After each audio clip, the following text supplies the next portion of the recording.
La siguiente transmisión es apta para toda la familia. Contiene closed caption y es financiada con recursos del Fondo Único de TIC.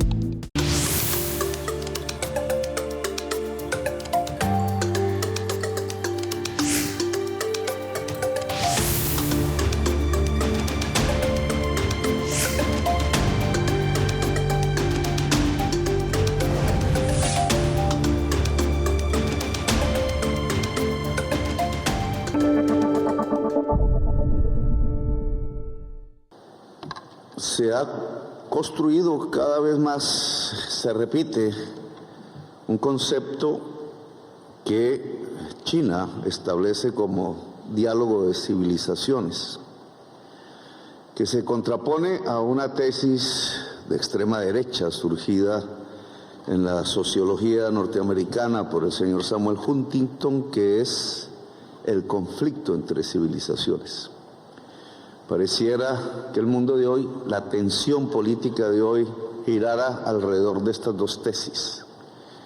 Si nos matamos entre sí como humanidad, a partir de nuestras propias diferencias, diversidad que es esencial al ser humano, o si nos encontramos entre culturas diversas para construir un concepto que de la antropología, de la historia, se vuelve político, un sujeto político, la humanidad.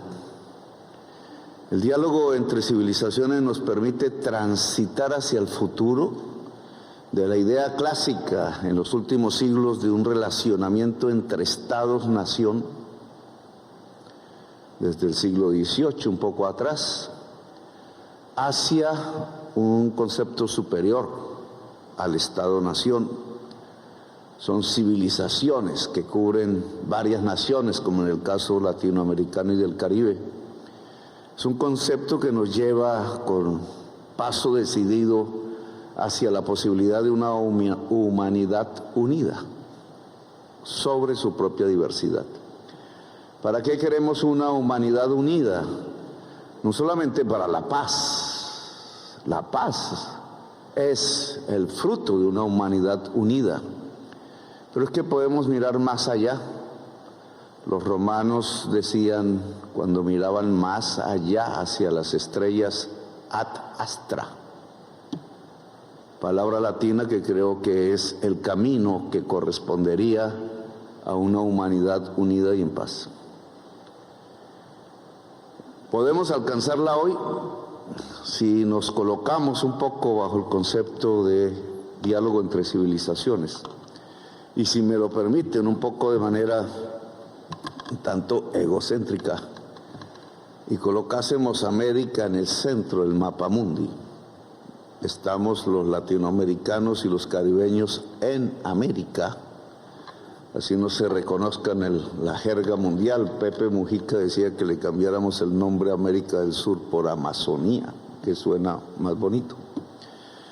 Pero si nos colocamos en ese mapa y miramos hacia el norte, de lo que fue la Gran Colombia, Centroamérica y México hacia el norte, encontramos un eje vertical, indudablemente, que visto desde la perspectiva de un diálogo entre civilizaciones nos lleva a pensar en las civilizaciones que compartimos América.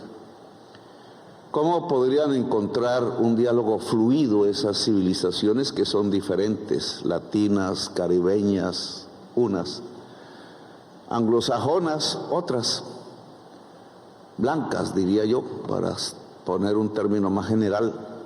¿Cómo podría haber un diálogo fructífero si no hablásemos de energías limpias, por ejemplo? Si no hablásemos de descarbonización, si no hablásemos de tú a tú, de cómo lograr a partir de la ayuda en la descarbonización del norte de América, la posibilidad de prosperidad del sur y por tanto de una cooperación mutua. Eso se ha planteado varias veces, pero no avanza. Incluso la energía a través de cables eléctricos entre Colombia y Panamá no avanza. Y la gran red del sur, con su gran potencial, que en términos de 1.400 o 1.500 gigas podría descarbonizar completamente la matriz energética de los Estados Unidos para beneficio total de la humanidad y de la vida del planeta, no avanza. Y no avanza porque las ideologías cada vez oscurecen más el corazón, el alma y el cerebro. No avanza porque se niega la crisis climática. No avanza porque no miramos la importancia de la vida y más miramos la importancia del dólar y la codicia. Y el diálogo se ha interrumpido a través de migrantes latinoamericanos que llegan en cadenas, como si no hubiéramos hace siglos los norteamericanos y los suramericanos luchado contra la esclavitud. Ese eje vertical hay que rehacerlo, indudablemente, si queremos la paz mundial. Y le corresponde a la CELAC, en cierta forma, invitar al diálogo entre civilizaciones. Pero si miramos ese mapamundi desde otra perspectiva, no en el eje vertical, sino en el eje horizontal, aún manteniendo el ego, nuestros países en el centro del mapamundi, indudablemente a derecha e izquierda tenemos un mundo por ganar, un mundo con quien dialogar. ¿Cómo se mira aquí el diálogo entre civilizaciones mientras las Américas deciden algún día integrarse? Ese diálogo horizontal, que no vertical, puede estar libre de autoritarismos, de imperialismos, del tú a tú entre civilizaciones, y indudablemente papel fundamental jugarían de un lado Europa y África, del otro China y el Asia.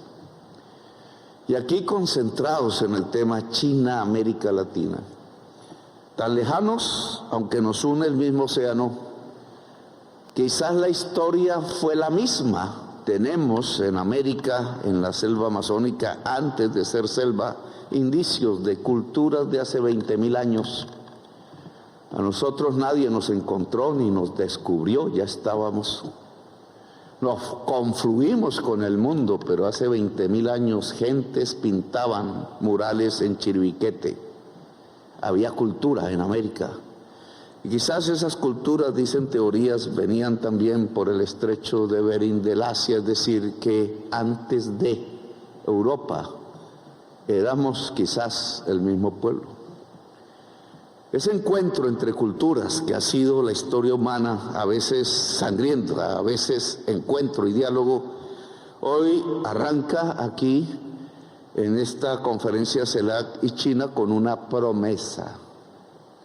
Claro que desde la perspectiva china de la ruta de la seda, de la franja, se puede cruzar en sentido horizontal juntando dos océanos, Pacífico y Atlántico, y al juntarlos el mundo europeo y africano con el mundo asiático, oriental, China y otros pueblos.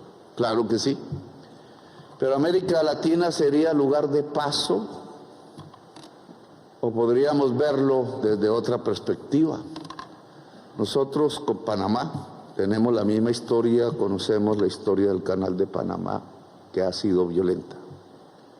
Paso de mercancías para uno y otro lado. A veces miramos con envidia, a veces nuestros pueblos se preguntan, ¿y nosotros qué? Y si esta perspectiva la sobrepasamos, no solamente desde el punto de vista comercial clásico, sino miramos los nuevos ejes del siglo XXI, la necesaria descarbonización del este y del oeste y del sur y del norte, si queremos vivir en el planeta, y que esa descarbonización nos lleva necesariamente a energías limpias, y que las energías limpias, dadas las tecnologías de hoy, son básicamente y están en potencia, esperando la acción por la vida en América del Sur y en África, precisamente en ese eje horizontal, y que si flujos de capital pudieran volver esa potencia a acción, claro que podríamos con África y con América del Sur ayudar fundamentalmente en la descarbonización económica. Y eso implicaría entonces inversiones propias, no simplemente el ver pasar en América del Sur y en África. Y entonces tendríamos otra idea de diálogo de civilizaciones, porque sería un enriquecimiento mutuo, una cooperación humana, la construcción de un sujeto político que se puede llamar humanidad.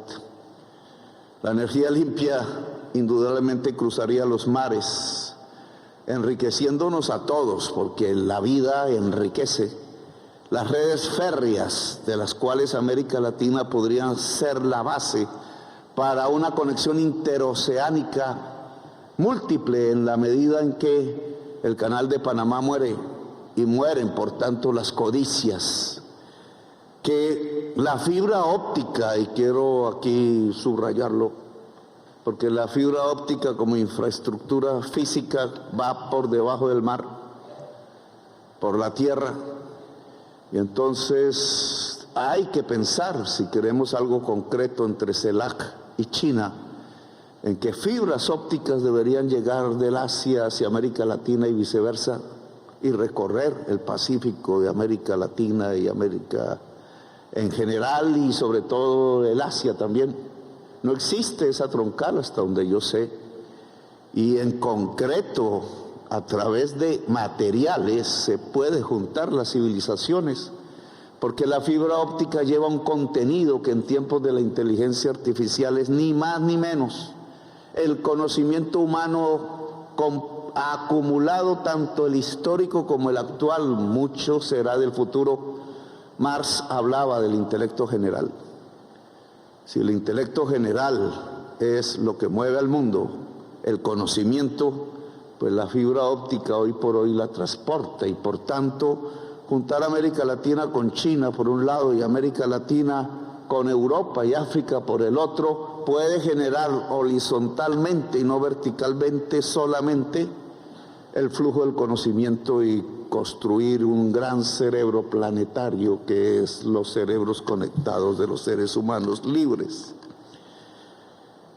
Y si al mismo tiempo pensamos en monedas y por tanto en comercios, creo que podríamos hablar de una África y una América Latina y caribeña prósperas en un mundo descarbonizado, una ayuda a limpiar matrices energéticas, ojalá en el norte de América, que es fundamental, pero también indudablemente al lado y lado con Europa y con China. Y entonces podríamos hablar de cooperación mutua. Un programa así es un diálogo entre civilizaciones, no se puede imponer. Es un norte para las relaciones entre la CELAC y China. Es una posibilidad que China, creo, por lo que leo, por lo que hablo, quiere. Y nosotros también queremos. Solo falta esperar a otros pueblos del mundo para que lo deseen y entiendan que antes que la lucha contra migrantes, que no es más sino el efecto de la pobreza en el sur, que el etnonacionalismo que nos recuerda el pasado, son simplemente espejismos y lentejuelas, porque al final nos junta y nos debe juntar a toda la humanidad la lucha por la vida. Y este esfuerzo aquí, cuando tanto peligro se cierne, cuando amenazan con bombas, cuando destruyen comercios, cuando pareciera que el tono de la diplomacia es la voz en alto y no la multilateralidad horizontal, cuando pareciera que volviéramos a tiempos atrás que la historia humana ya superó y que le costó decenas de millones de muertos en Europa, en el Asia, ahora podamos decir con tranquilidad que esta reunión va por el camino correcto, que esta reunión va por el camino del diálogo entre civilizaciones, que esta reunión va por el camino de la construcción de la humanidad, que esta reunión va por el camino de la defensa irrestricta y potencia de la vida. Gracias, muy amables por haberme escuchado.